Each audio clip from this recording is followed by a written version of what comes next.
Hello guys, welcome to my channel. Today we are going to see how to pin any applications or game to the taskbar. That is a Microsoft Store based application on your Windows 11 computer guys. Let's jump straight into it. Go to search menu and type Microsoft Store and open it up. Wait for it guys.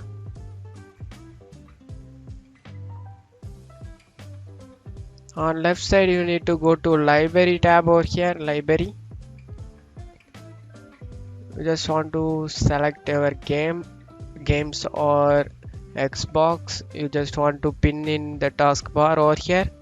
You just want to select that. I'm going to for example I'm doing Xbox guys. You go to three dot icon over here and pin in to start or pin to taskbar. You can pin it, click yes. Now that has been added in taskbar guys, and you can also pin to start guys. You can also pin to start menu. It can be pinned in start menu.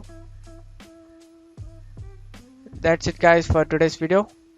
I hope this tutorial definitely helpful guys. Give me a like and subscribe. Thank you.